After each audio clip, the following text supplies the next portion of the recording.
ঘুরে ফিরে জামাতের পক্ষেই থাকবে এনসিপি, এছাড়া তাদের সামনে আর কোনো উপায় নেই, কোনো রাস্তা নেই। দর্শক, একটু অন্যভাবে বললে শুনতে একটু খারাপ শোনায়, কিন্তু এটা বিএনপির ভাষায় কিংবা চরমনের ভাষায় বললে জামাত শিবিরের দীর্ঘমেয়াদী ফাঁদে পড়েছে এনসিপি। দর্শক দেখেন, এনসিপি যে সুযোগটা পাচ্ছে জামাতের পক্ষে থেকে, এজন্য মাঝে মাঝে এনসিপির ব্যক্তিকেন্দ্রিক কিছু গ্রুপ, যেমন আসিফ মাহমুদ যে গ্রুপটা, এরা এবং ছাত্র সংগঠনটা কিন্তু আসিফ মাহমুদের হাতে আছে, এরা জামাতের বিরুদ্ধে, শিবিরের বিরুদ্ধে মাঝে মাঝে নোংরামি করে। মূলত এই নোংরামির কারণেই আলোচনাটা এইভাবে করছে, নইলে এইভাবে করার কোনো প্রয়োজন ছিল না। যেমন বিএনপির সংঘবদ্ধ অপপ্রচার, এর সাথে তাল মিলায় আসিফ মাহমুদের গ্রুপটা। এর একটা উদ্দেশ্য আপনারা জানেন যে সাদিক কায়েম ঢাকা দক্ষিণ সিটি কর্পোরেশনের মেয়র ক্যান্ডিডেট হবেন। সাদিক কায়েমকে বিতর্কিত করা তাদের একটা উদ্দেশ্য ছিল, যেখানে আসিফ মাহমুদ ক্যান্ডিডেট হতে চেয়েছিলেন জোটের পক্ষ থেকে। সাদিক কায়েম মোটামুটি নিশ্চিত হওয়ার পর আসিফ মাহমুদের যে খাওয়া নেই এটা তারা বুঝতে পেরেছে, পরে কিছুটা থেমে গিয়েছিল। কিন্তু এখনো এনসিপি জামাত জোট, বাট শিবিরকে, যেহেতু এনসিপির ছাত্র সংগঠন আসিফ মাহমুদের দখলে, শিবিরকে কোনোভাবে তারা স্পেস দিতে চাচ্ছে না, বরং ছাত্র দলের সুরে শিবিরকে গালাগালি করে, ছাত্র দলের ন্যারেটিভ, ছাত্র শক্তির প্রচার করে হুবহু। অথচ এটা ইনসাফ না। যেমন সেই সাদিক কায়েমের বিরুদ্ধে যখন আসিফ মাহমুদরা নোংরামি চালাতো, তখন সেই ডাকসু নেতাদের উপর হামলা, নানান কিছুতে আমরা দেখেছি যে ছাত্র শক্তি কিভাবে নীরব ভূমিকা পালন করেছে। এমনকি যে সাদিককে অনেক বট আইডি, অনেক ভুয়া আইডি, ফেক আইডি যারা চালায়, তাদের সাথে সাদিক কায়েমের সম্পৃক্ততা আছে, অমুক তমুক নানান কিছু বলেছে। তো দর্শক, এই জায়গায় এনসিপির কার্যক্রম একটু ভিন্ন। আবার দেখেন, এই যে ইসলামী ব্যাংক দখল করে নিচ্ছে, ছাত্র শক্তি ছেলেরা কিছু বলে, বা আসিফ মাহমুদ কোরআমের লোকজন কিছু বলে, দেখবেন না তারা কিছু বলবে না। এমনকি শিবির নেতা জিসানকে কাণ্ড করে বিএনপি সরকার এবং প্রশাসনের যে সন্দেহজনক কার্যক্রম, যে নাটকীয়তা, বিচারের আগেই তাকে ধর্ষক বানিয়ে দেয়া, বা আরো যেসব অদ্ভুত কাণ্ড আমরা দেখছি, এই জায়গায় এনসিপি ছাত্র দলের ভূমিকা সন্দেহজনক। তারা এখানে সরকারকে বেনিফিট অফ ডাউট দিচ্ছে, অথচ উচিত হচ্ছে সরকারের সমালোচনায় মুখর থাকা। যেমন অনেকেই এই প্রশ্নটা করেন যে আমিরে জামাত নিজে অথবা আমরা গুমের অভিযোগ করেছিলাম, এখন তো দেখছি যে নারী ঘটিত একটা বিষয়, তাহলে এখন সরি বলেন না। এখানে গুমের অভিযোগ যখন করা হয়েছিল তখন গুমের প্যাটার্ন ছিল, অভিযোগ তো আমরা ধারণার উপর ভিত্তি করেই করব, এটাই তো সিস্টেম। তো গুম যদি না হয়ে থাকে আলহামদুলিল্লাহ, হয় নাই ভালো, সরকারও বাঁচছে, ব্যক্তিও বাঁচছে, জাতি বাঁচছে। কিন্তু আমরা যখন অভিযোগ করেছিলাম তখন এই অভিযোগ করার যথেষ্ট উপাদান ছিল কিনা, কারণ সেই জিসান আত্মগোপন করেছে না কি, এটা তো আর কেউ জানতো না। অতএব আর অতীতে হাসিনা আমলের সকল গুম তো এই নারী গঠিত বিষয় ছিল, ওটা তো গুম ছিল না অ্যাকর্ডিং টু হাসিনা, এটা প্রত্যেকেই নাকি আত্মগোপনে গিয়েছিল।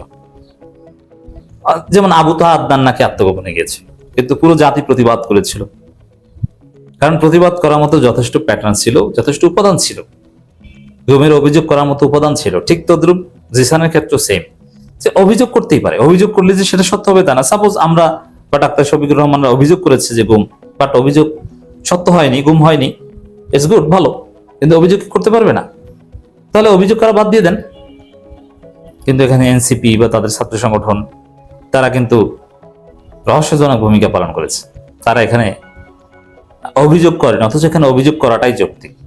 অভিযোগ ভুল প্রমাণিত হয়েছে, আমি ধরে নিলাম তদন্তের আগেই, আমি ধরে নিলাম যে জিসান আসলে আত্মগোপনে গিয়েছিল, কোনো গুম হয়নি, তারপরে অভিযোগ করাটাই যৌক্তিক ছিল। আপনি গায়ের জোরে অভিযোগ করার অধিকার থেকে সমস্ত মামলা কি সঠিক প্রমাণিত হয়? সন্দেহের বশবর্তী হয়ে তো মামলা করা হয়। তো দর্শক, এরকম মাঝে মাঝে একটু বেশি বোঝার চেষ্টা করে, বাপের চাইতে বেশি বোঝার চেষ্টা করে এনসিপি। আবার জামাত এনসিপি কে দুধ খাওয়ায়, কিন্তু মাঝে মাঝে এনসিপি দুধের বোটায় কামড় দেয়, মানে দুষ্ট বাচ্চা। এরকম একটু দুষ্টমি করলো, দিন শেষে ঘুরে ফিরে এনসিপি জামাতের পক্ষেই থাকবে। ইসলামী ব্যাংক নিয়েও একটু চালাকি করেছিল, যেমন পার্লামেন্টের অধিবেশনে সেই 68 বিধিতে যে আলোচনা হয়েছে সেখানে অনেকেই ছিল না। এনসিপির একজনকে নামকস্ত বসিয়ে রেখেছে, আর কেউ পার্লামেন্টে ছিল না, মানে এই বিষয়ে তারা টেবিল চাপড়াতেও রাজি না। এটা একটু চালাকি ছিল। মাঝে মাঝে এরকম কিছু চালাকি করলেও at the end of the day NCP কে জামাতের সাথেই থাকতে হবে, জামাতের কাছে আসতে হবে, পক্ষে আসতে হবে গ্রেটার সেন্সে। এবং মূলত তারা একটা ফাঁদে, দেখেন চট্টগ্রামে বিভাগীয় সমাবেশ হয়েছে জামাত জোটের, সেখানে বিপুল সংখ্যক জনগোষ্ঠীর উপস্থিতি, এবং ওখানে যারা বক্তব্য দিতে পেরেছেন, এটা জীবনের একটা অর্জন, একটা ভাব।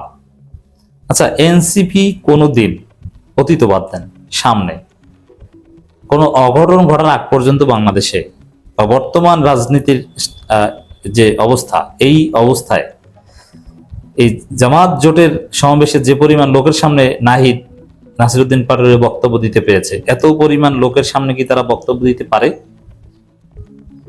সুযোগ পাবে কখনো? না। ওখানে এনসিপির লোক কতজন আছে? ওখানে লোকজন তো সব জামাতের, অন্য জোটের কতজন আছে? এরপরে চট্টগ্রামে এনসিপির লোক কতজন বলেন তো? ওখানে এনসিপির 500 লোক আছে বলতে পারবেন? না, 500 লোক না। আমি চ্যালেঞ্জ দিয়ে বলতে পারি যে আপনি 100-150 বেশি লোক ওখানে খুঁজে পাবেন না। অথচ লক্ষ লোকের সামনে বক্তব্য দিয়েছে নাসিরউদ্দিন পাটোয়ারি, নাহিদ ইসলাম। অতএব ওরা তো আসলে অস্বাভাবিক কিছু পাচ্ছে এবং জাতীয় নেতা হিসেবে নিজেদেরকে প্রতিষ্ঠিত করতে পারছে। অতএব জামাত জোট ত্যাগ করলে তো পাবে না, তখন তো 100 লোকের সামনে বক্তব্য দিতে হবে। অতএব এই জোট তারা ছাড়তে পারবে না। একটু কামড় টামড় দিলেও দিন শেষে আবার জামাতের পক্ষে আসবে, কারণ এই সমাবেশে টাকা খরচও করেছে জামাত। এখানে অবশ্যই প্রায় 1 কোটি টাকার মতো খরচ হওয়ার কথা, আমার হিসাবে কম হতে পারে, সব মিলে ব্যক্তিগত টাকা একদম সব মিলিয়ে। আমি সাপোজ যদি ধরেও নিই যে 1 কোটি টাকা খরচ হয়েছে চট্টগ্রাম বিভাগীয় সমাবেশ, সেখানে এনসিপি কত টাকা দিয়েছে? খোঁজ নেবেন যে এদের মনে হয় 1 লাখ টাকাও নেই, 1 লাখ টাকাও মনে হয় এরা খরচ করে নেই। পুরো স্টেজ সেট আপ থেকে শুরু করে এগুলো কারা দিয়েছে? উত্তর হচ্ছে জামাত দিয়েছে। তো সেখানে এই জামাতের টাকায় তারা বিরাট বিরাট সমাবেশে বক্তব্য দিতে পারছে। সেই জামাত জোট ছাড়বে কেন? জামাত জোট ছাড়লে তো 100 জনের সামনে বক্তব্য দেবে।